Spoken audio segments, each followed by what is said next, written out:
cleared to play. Take you inside the tent, get you updated on the latest injuries in the Bay. Proud to partner with UCSF Health on this segment and bring in Associate Professor of Orthopedic Surgery, Dr. Nirav Pandya. Doc, I bet you didn't think that's what we'd be talking about as we got ready to bring you on. Not at all. I did not think that was going to be the case. All right, there it is. But you're a doctor, so you're used to people disrobing right in front of you, and now it's dibs. And so that's awkward, I'm sure, but we'll do what we can. Hey, you said something real interesting on Twitter about an hour ago. Trent Williams, Dre Greenlaw, lower extremity injuries. Deebo Samuel, Christian McCaffrey, upper body injuries. You say the lower body ones are the ones to watch, huh? Yeah, absolutely. I think when you think of things that are going to impact performance, in general, lower extremity injuries are going to be a bigger deal. But when you look at things that may potentially linger and impact performance, you worry about the soft tissue injuries like a hamstring. We know those are problematic. They can come back and haunt you. And for Trent Williams, the lower extremity, he had a high ankle sprain before. This was reported as a low ankle sprain. He's a big guy. So the stress that's going across that ankle, you wonder, is that going to linger on? For Deebo and for McCaffrey, yes, part of this is pain tolerance, but how often do you hear a wide receiver, having a shoulder injury that bothers them for 6-7 weeks, or an oblique injury that lasts for 9-10 weeks? So I think in general, you worry about Greenlaw and Williams more, although a lot of the concern had been for McCaffrey heading into today. Well, the oblique injury for McCaffrey and a possible rib, it seems similar to what Brock Purdy went through last year, but a running back's got different responsibilities. How does the cleared to play protocol and his ability to manage the pain differ, knowing that he's a running back and not a quarterback?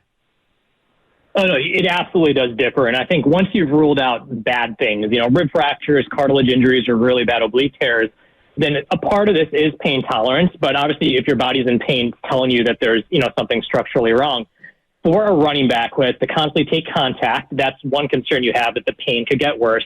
And secondarily, when you're twisting and rotating your trunk, which is what you need to do as a running back, that can inhibit your ability to functionally perform. And what you don't want is McCaffrey somehow running or compensating because he's avoiding a hit, or he's doing something differently because he can't twist his trunk, and then you get an ankle issue, and then you get a knee issue. So you're much more cautious with a running back than, say, a quarterback who may just have to deal with the pain but is not doing as much movement as, say, as a running back or wide receiver. So, Doc, I get the overcompensating idea, but let's specifically close in on just what's hurting Christian.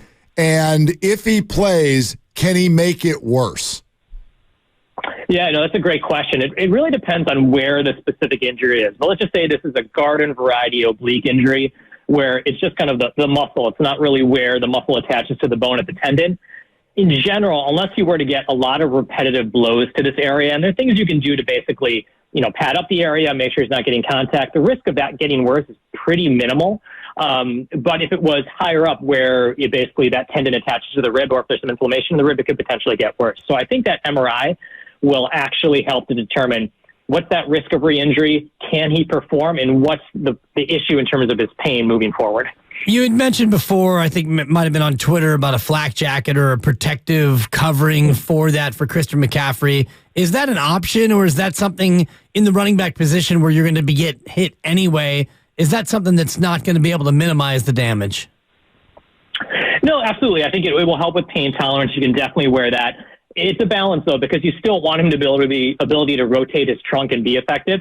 But even if it takes away only 15 to 20% of the impact, that can still potentially allow him 5, 6, 7 more plays if he gets hit in that area. So absolutely, anything you can do that can basically decrease the amount of trauma that area is getting is going to help him play and also prevent that soreness from lingering for a couple weeks. Doc, Draymond Green officially listed as questionable. They're moving him to 3-on-3. I know you said some stuff about that timeline.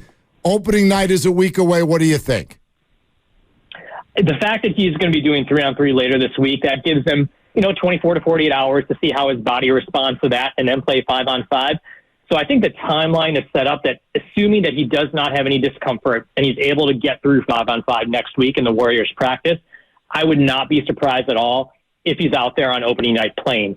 The only reason they may potentially not have him play would be if there's some residual soreness. They just simply want to keep him a little bit more rested and give him more time to get that ankle more structurally sound, or if he has a setback. But the 3-on-3 is a big step forward, and I do think that if he is pain-free and feels good, we can see him out there on opening night starting out there.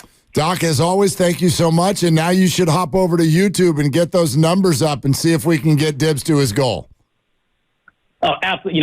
Anything for Dibley. I'll hop on the YouTube right now. Right. Thanks, Doc. Thanks, Doc. I had Appreciate questions that. about my obliques, too, but they are buried beneath layers and layers, and I'm not talking clothing. My only question is, can we go the rest of the show without seeing your obliques? Oh, doubt it. There he I doubt goes. it. Thanks, Doc. Doc Pandya. Thank you, sir.